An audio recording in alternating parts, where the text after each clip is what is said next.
اب اکرام رضی اللہ تعالی عنہ مجمعین کی سیرت طیبہ اور ان کے زمانے کو جب ہم دیکھتے ہیں اور جو باتیں ہمیں ملتی ہیں ان میں یہ باتیں بھی ملتی ہیں کہ صحابہ اکرام رضی اللہ عنہ مجمعین حضرت عمر رضی اللہ عنہ کے زمانے میں بھی، خلفائے راشدین جو بعد میں آئے، حضرت عثمان، حضرت علی رضی اللہ عنہم، تراویح کا اہتمام ہوتا تھا جماعت کے ساتھ، اس میں ختم قرآن بھی ہوتا تھا۔ اسی لیے تراویح 20 رکعت پڑھنا مستقل سنت ہے، ختم قرآن اس میں مستقل سنت ہے۔ چنانچہ بیہقی میں روایت موجود ہے کہ حضرت عمر رضی اللہ تعالی عنہ نے 3 قراء کو آپ نے بلایا، 3 قاریوں کو، یعنی 3 بڑے بڑے قاری جو قرآن پڑھنے والے تھے، ان سے آپ نے قرآن سنا۔ جو ان میں روانی کے ساتھ تیز قرآن پڑھتے تھے، بعض قاری ایسے ہوتے ہیں روانی کے ساتھ اچھا قرآن لیکن وہ روانی کے ساتھ تیز پڑھ لیتے ہیں، تو اس قاری صاحب سے آپ نے ارشاد فرمایا کہ تم ہر رکعت میں 30 آیتیں پڑھا کرو۔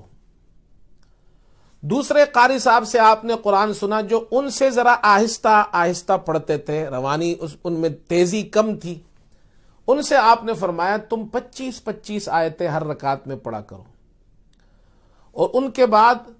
تیسرے قاری صاحب جو ان دونوں سے بہت زیادہ آہستہ آہستہ پڑھتے تھے، ان سے فرمایا تم 20 آیتیں ہر رکعت میں پڑھا کرو۔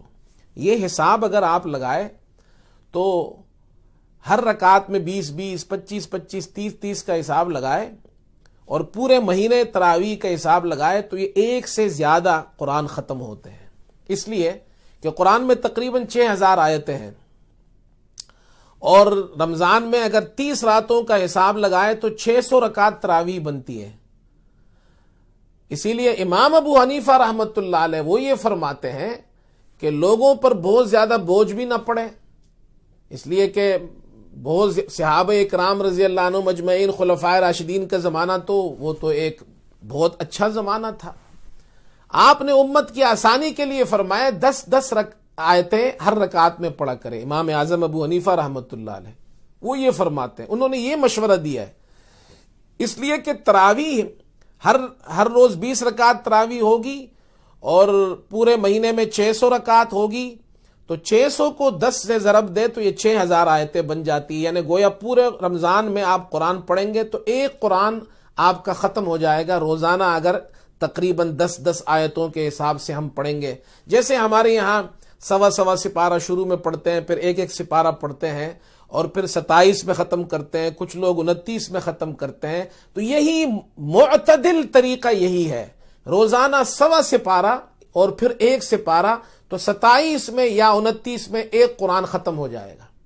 تو یہ آپ کے پاس یہ تفصیل بھی آ گئی کہ حضرت عمر رضی اللہ عنہ کے زمانے میں بھی تراویح کے اندر وہ تو زیادہ پڑھتے تھے، 25 آیتیں، 30 آیتیں، ان کے یہاں تو 2 قرآن ختم ہوتے تھے، وہ 1 سے زیادہ قرآن ختم ہوتے تھے۔ تو یہ ایک بات بھی معلوم ہو گئی کہ عمر رضی اللہ عنہ کے زمانے میں، خلفائے راشدین کے زمانے میں 20 رکعت تراویح پڑھی جاتی تھی، اس میں قرآن کریم کا ختم کیا جاتا تھا۔ تیسری بات، خواتین بھی تراویح میں شریک ہوتی تھی، صحابہ اکرام رضی اللہ عنہ کے زمانے میں بھی تراویح کے اندر خواتین تراویح میں شریک ہوتی تھی۔ چنانچہ بیہقی کی روایت ہے اور عرفجہ ثقفی روایت کرتے ہیں، وہ فرماتے ہیں حضرت علی رضی اللہ تعالیٰ عنہ جو خلفائے راشدین میں سے ہیں، حضرت علی رضی اللہ عنہ کے خلافت میں اور ان کے زمانے میں فرماتے ہیں کہ وہ رمضان کے اندر تراویح کی جماعت کا اہتمام فرمایا کرتے تھے، اور وہ 2 جماعتیں تراویح کی بنواتے تھے، ایک امام مقرر کرتے تھے مردوں کے لیے وہ تراویح پڑھائے، گویا مردوں کی اس میں تراویح ہو رہی ہے ایک جماعت، اور اس میں مرد حضرات کثرت سے شریک ہوتے تھے، اور دوسری جماعت حضرت علی رضی اللہ عنہ اہتمام فرماتے تھے خواتین کے لیے، اور اس جماعت میں خواتین کی شرکت زیادہ ہوتی تھی۔ تو حضرت عرفجہ فرماتے ہیں کہ مجھے حضرت علی رضی اللہ عنہ نے جس جماعت کا امام بنایا تھا اس جماعت میں خواتین بھی شریک ہوتی تھی تراویح کے اندر۔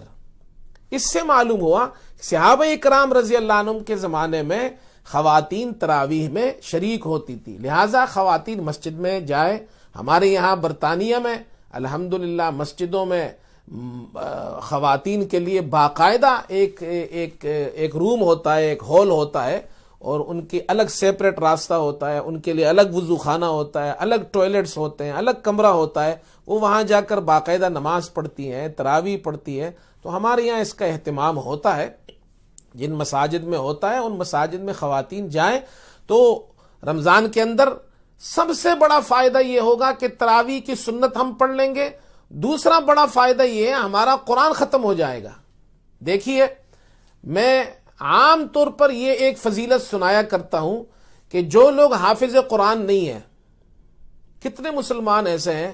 جو حافظ قرآن نہیں ہیں، کتنے مسلمان ایسے ہیں جو دیکھ کر بھی قرآن نہیں پڑھ سکتے، لیکن اللہ نے رمضان میں اتنا بڑا اچھا موقع دیا ہے کہ جو لوگ پورے سال رمضان میں قل اللہ احد پڑھتے ہیں یا آخری چھوٹی چھوٹی صورتیں پڑھتے ہیں، ان کو اللہ تعالیٰ نے یہ موقع دیا ہے کہ وہ امام کے پیچھے پورا قرآن سن لیتے ہیں۔ اچھا، اب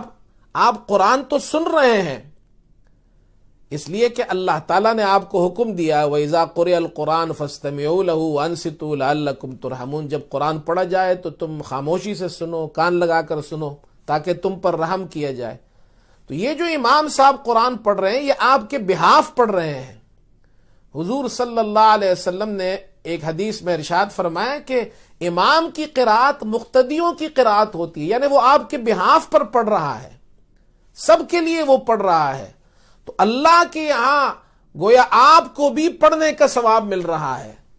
تو اتنی بڑی فضیلت آپ کو مل رہی ہے۔